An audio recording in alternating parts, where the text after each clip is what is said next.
The Lord. परमेश्वर का धन्यवाद है। यीशु मसीह के नाम से आप सबका स्वागत है। कल हमने देखा कि परमेश्वर ने किस प्रकार से सृष्टि की उत्पत्ति की, किस प्रकार से परमेश्वर ने सारे जहान को बनाया, पेड़ पौधे फूल पत्ती, यहाँ तक कि पहाड़ नदियाँ झरने परमेश्वर ने बनाया। इसके पहले चैप्टर में हमने ये देखा। अब आइए दूसरे चैप्टर की देखते हैं और परमेश्वर की महिमा का वर्णन करते हैं कि जानते हैं कि परमेश्वर ने दूसरे चैप्टर में क्या क्या किया।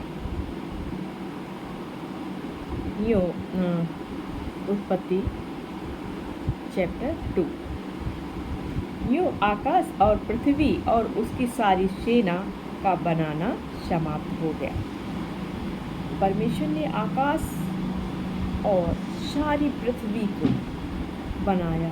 सेना का, परमेश्वर कहता सेना, इस सब सेना को बनाना समाप्त हो गया। और परमेश्वर ने अपना काम जिसे वो करता था 7वें दिन समाप्त किया और उसने अपने किए हुए सारे काम को 7वें दिन विश्राम किया।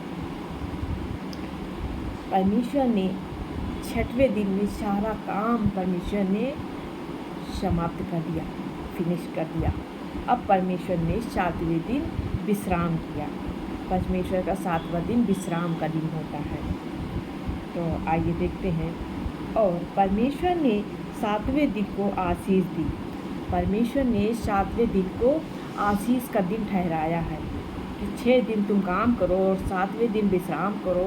उस दिन परमेश्वर आपको ब्लेस करेगा, परमेश्वर आपको शांति देगा, परमेश्वर आपको आशीष देगा।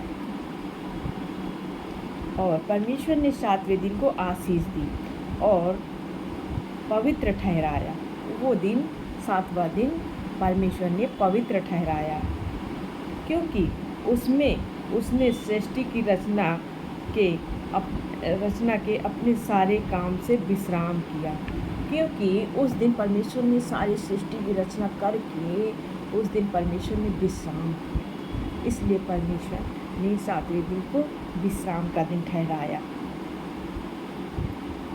और आकाश और पृथ्वी की उत्पत्ति का वृतांत ये है।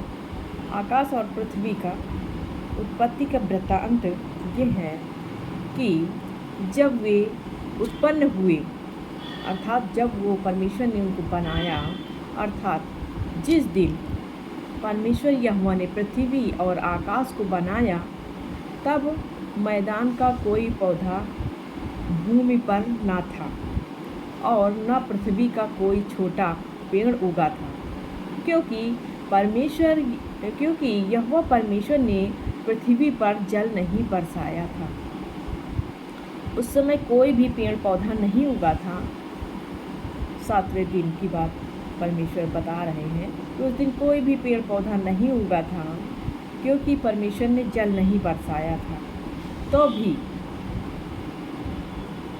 नहीं बरसाया था। और भूमि पर खेती करने के लिए मनुष्य भी नहीं था, क्योंकि जो भूमि परमेश्वर ने बनाया था उस पर कोई मनुष्य तो था नहीं, क्योंकि परमेश्वर ने जब बनाया था तो कुछ भी नहीं था, पेड़ों सुनसान पड़ा था पृथ्वी।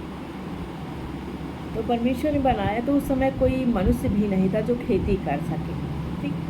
तो भी कोहरा पृथ्वी से उठता था जिससे सारी भूमि सिंच जाती थी। तो भी पृथ्वी से कोहरा उठता था और सारी भूमि सिंच जाती थी, सिंच देता था। कोहरा इतना गीला हो जाता था, इतना पानी जैसा बूंद। आप लोग ओस तो जानते होंगे ना, जो ओस होती है वही कोहरा होती है। तब यहोवा परमेश्वर ने आदम को भूमि की मिट्टी से रचा और उसके नथनों में जीवन का श्वास फूंका और आदम जीवित प्राणी बन गया। परमेश्वर ने मनुष्य को अपने हाथों से बनाया है। फर्स्ट मनुष्य आदम को परमेश्वर ने अपने हाथों से रचा है। परमेश्वर ने ऐसी सुंदर रचना ऐसे मिट्टी से परमेश्वर ने बनाया। आँख, मुंह, दांत, नाक, कान, बाल, हर चीज़ परमेश्वर ने, जैसा हम हैं वैसा हमारा पिता आदम को भी परमेश्वर ने बनाया। परमेश्वर आदम जीवित प्राणी बन गया, और यहोवा परमेश्वर ने पूर्व की ओर अदन में एक वाटिका लगाई और वहाँ आदम को, जिसे उसने रचा था, रख दिया। परमेश्वर ने एक अदन की वाटिका लगाई थी, बनाई थी। कोई अदन की वाटिका बिल्कुल स्वर्ग जैसी सुंदर थी। ऐसा परमेश्वर ने बनाया था कि वहाँ पर आदम को रख दिया। फिर देखते हैं कि आदम को परमेश्वर ने क्यों रखा। आइए देखते हैं। और वहाँ आदम को, जिसे उसने रचा था, रख दिया। और यहोवा परमेश्वर ने भूमि से सब भांति के वृक्ष जो देखने में मनोहर और जिनके फल खाने में अच्छे हैं उगाए, और पृथ्वी के बीच में जीवन के वृक्ष और जो भले बुरे का ज्ञान के वृक्ष को भी लगाया। परमेश्वर ने जो हर प्रकार के, हर भांति के पेड़ पौधे जो मनोहर, जो सुंदर देखने में लगते हैं और उनके फल खाने में अच्छे लगते हैं, जैसे आम, केला, सेब, संतरा, ऐसे सब पौधे लगाया परमेश्वर ने। और वाटिका में बीच में जीवन का भी वृक्ष परमेश्वर ने लगाया, और भले और बुरे के ज्ञान का वृक्ष भी लगाया परमेश्वर ने। अब बोलोगे भले बुरे का ज्ञान का वृक्ष। परमेश्वर ने हमें अपने कंट्रोल में नहीं रखा, परमेश्वर ने हमें फ्रीडम दिया है। आइए देखते हैं, बात करते हैं आगे।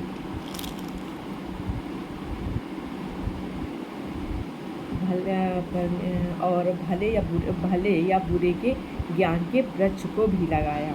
उस वाटिका को सींचने के लिए एक महानदी अदन से निकलती और पूर्व से आगे बहकर 4 धाराओं में बह गई। पहली धारा का नाम पीशोन है, और ये वही है जो हवीला नाम के सारे देश को, जहाँ सोना मिलता है, घेरे हुए है। उस देश का सोना चोखा होता है, वहाँ मोती और सुलेमानी पत्थर भी मिलते हैं। जब परमेश्वर ने एक धारा बह आई, उसमें से 4 धारा हो गई। एक परमेश्वर ने नदी बनाया, उसमें 4 धाराएं हों। 4 धाराएं अलग अलग देशों में बट गई, चली गई। और पहली धारा पीशोन में है, जहाँ हवीला नाम के सारे देश को वो सींचती है, जहाँ सोना मिलता है, चोखा सोना, सुलेमानी पत्थर भी वहाँ मिलते हैं। उस देश का सोना चोखा होता है। दूसरी नदी का नाम गीहोन है। ये वही है जो क्रूस के सारे देश को घेरे हुए है। और तीसरी नदी का नाम हिद्देकेल है। ये वही है जो हुसूर के पूर्व की ओर बहती है। और चौथी नदी का नाम फरात है। तब यहोवा परमेश्वर ने आदम को लेकर अदन की वाटिका में रख दिया। जब ये नदियाँ परमेश्वर ने बना दिया, इसके बाद परमेश्वर ने आदम को उस जगह पे परमेश्वर ने उसको अदन की वाटिका में रख दिया कि वो उसमें काम करे और उसकी रक्षा करे। परमेश्वर ने अदम की वाटिका में रख दिया आदम को, ताकि परमेश्वर उसकी रक्षा भी करे और उसकी देखभाल भी करे। परमेश्वर ने आदम को लेकर अदन की वाटिका में रख दिया ताकि उसमें काम करे और उसकी रक्षा करे। और यहोवा परमेश्वर ने आदम को यह आज्ञा दी परमेश्वर ने उसको, तू वाटिका के सब वृक्ष को बिना खटके खा सकता है। परमेश्वर ने एक हिदायत दी उसको कि तू वाटिका के बगीचे के हर फल को तो खा सकता है,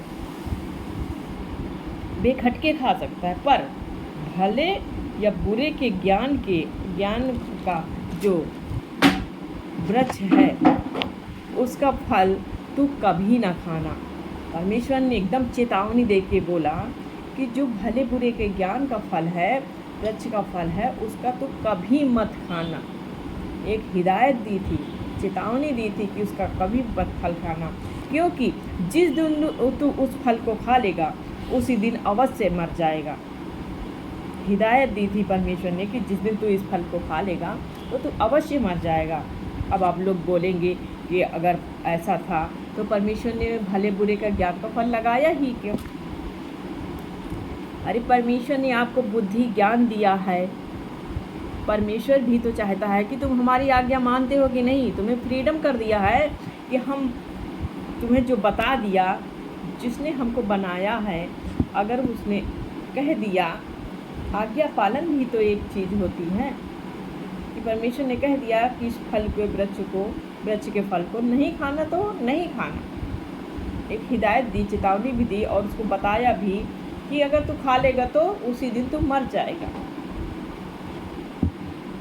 अगर फ्रीडम नहीं होता, परमेश्वर अगर फ्रीडम नहीं देता तो फिर यही कहते थे परमेश्वर ने तो हमें बांध के रखा है।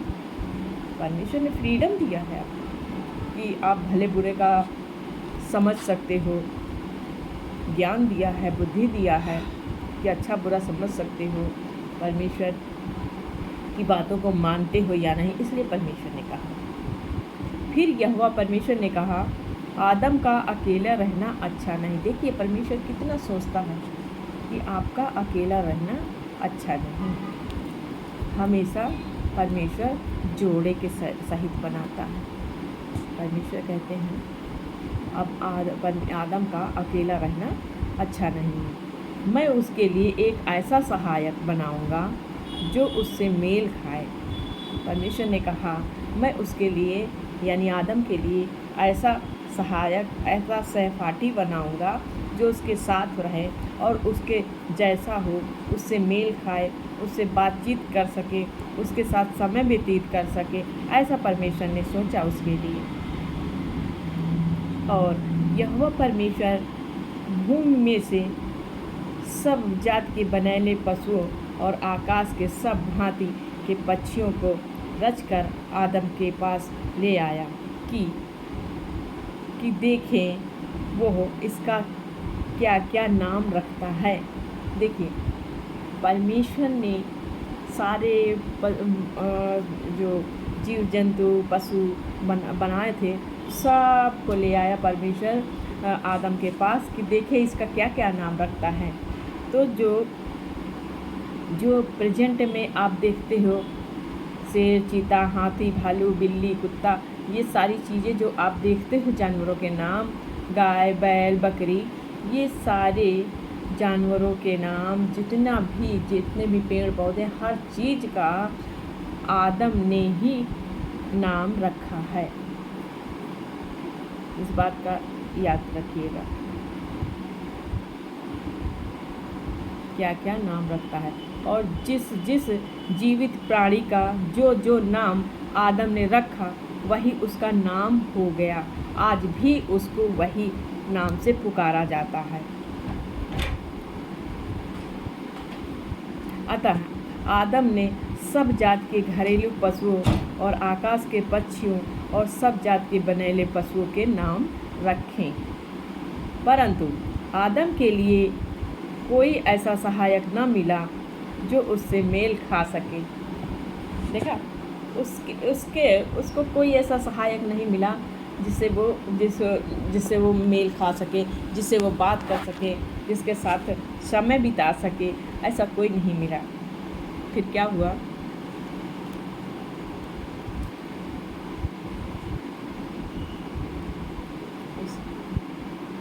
परंतु आदम ने कोई ऐसा पशु के नाम रखे, परंतु आदम के लिए कोई ऐसा सहायक न मिला जो उससे मेल खा सके। तब यहोवा परमेश्वर ने आदम को भारी नींद में डाल दिया। परमेश्वर ने उसको भारी नींद में, यानी कि समझ लीजिए कि उसको पूरी तरह से बेहोश कर दिया परमेश्वर ने, जो वो होश में नहीं था। तो क्या किया परमेश्वर ने, आइए देखते हैं। आदम को परंतु आदम के लिए कोई ऐसा सहायक ना मिला जिससे वो मेल खा सके। तब यहोवा परमेश्वर ने आदम को भारी नींद में डाल दिया, और जब वो सो गया तब उसने उसकी एक पसली निकाल कर उसकी जगह मांस भर दिया, और यहोवा परमेश्वर ने उस पसली को जो उसने आदम में से निकाली थी स्त्री बना दिया। आदम की पसली निकाल के परमेश्वर ने स्त्री बनाया। तो समझ लीजिए कि जो प्रेजेंट में जिसकी जो बीवियां हैं, जो पत्नियां हैं, जो उनकी वाइफ हैं, तो उनके मनुष्य के जिस मनुष्य से ब्याही जाती हैं उस मनुष्य की पसली स्त्री के अंदर लगी होती है, तभी वो उसकी पत्नी बनती है। कोई कहता है अरे फलाने को ले गया, अरे उससे शादी कर लिया, अदर कास्ट से शादी कर लिया, चमार कोरी पासी भंगी ऐसे लोगों से शादी कर लिया। ऐसा नहीं है। ये जिस मनुष्य की पसली जिस स्त्री के अंदर लगी होती है, सिर्फ वही उसका पति होता है। ये समझ लीजिए, याद रखिएगा। कभी इस विषय में कभी फाइटिंग मत करिएगा, क्योंकि ये जोड़े ऊपर से बन के आते हैं, परमेश्वर बना के भेजता है। और पर जिस पुरुष की स्त्री जिस पुरुष की पसली जिस स्त्री के अंदर लगी वह उसकी पत्नी बन सकती है, चाहे कि अदर किसी भी कास्ट में हो।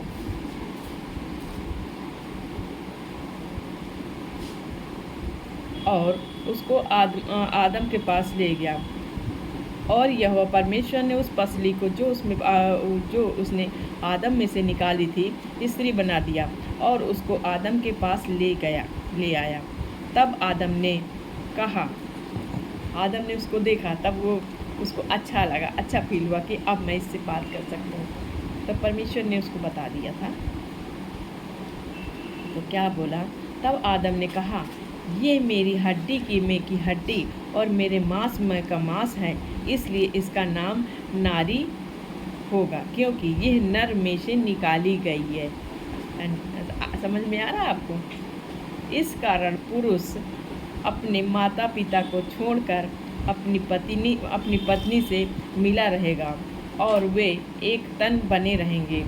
आदम और उसकी पत्नी दोनों नंगे थे, वो लजाते न थे, क्योंकि पता है उस समय पहली बात तो वस्त्र नहीं थे, और वस्त्र हो सकते थे, परमेश्वर तो कुछ भी कर सकता है, लेकिन वो आत्मिक थे,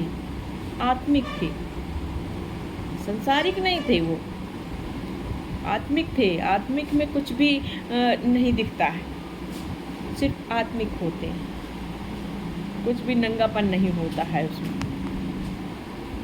इसलिए वो लजाते नहीं थे। कैसे कैसे परमेश्वर ने सृष्टि को रचना की, परमेश्वर ने आदम को बनाया। आदम ने सारी सृष्टि में जो पेड़ पौधे फूल पत्ती और जो जानवर सब की रचना सब परमेश्वर आदम ने ही नाम रखा था। परमेश्वर ने दिया था, पर आदम ने नाम रखा था। जो उस समय आदम ने नाम रख दिया, वो आज तक वो नाम चला आ रहा है और हमेशा ही चलता ही रहेगा। और परमेश्वर ने कभी कभी ये आदम जी जो हैं वो हमारे परदादा हैं, हमारे पूर्वज हैं। तभी तो कभी कभी कोई कहता है कि हमसे मत टकराना, कभी कभी फाइटिंग होती, लड़ाई होती, कहते हमसे मत टकराना, हम आदम के ज़माने के हैं, ऐसा बोलते हैं लोग। तो हमें इससे परमेश्वर की महिमा हो। आइए प्रार्थना करते हैं। Thank you Jesus. धन्यवाद पिता परमेश्वर, आपका धन्यवाद करते हैं। आज पिता परमेश्वर हमें बताया पिता परमेश्वर कि आपने कैसे सृष्टि की उत्पत्ति की, और पिता परमेश्वर किस प्रकार से आपने आदम और हव्वा को बनाया। पिता परमेश्वर आदम की पत्नी को बनाया। पिता परमेश्वर हम आपका धन्यवाद करते हैं राजा। पिता परमेश्वर, जो भी पिता परमेश्वर इस प्रार्थना को सुनो, इस पिता परमेश्वर आपके वचन को सुने पिता परमेश्वर, वो वचन में बढ़ता जाए पिता परमेश्वर, और आपकी ब्लेसिंग को प्राप्त करे पिता परमेश्वर। ये धन्यवाद करते हैं यीशु नासरी के मुबारक और मीठे नाम में मांगते हैं, सुने और कबूल करें, आमीन।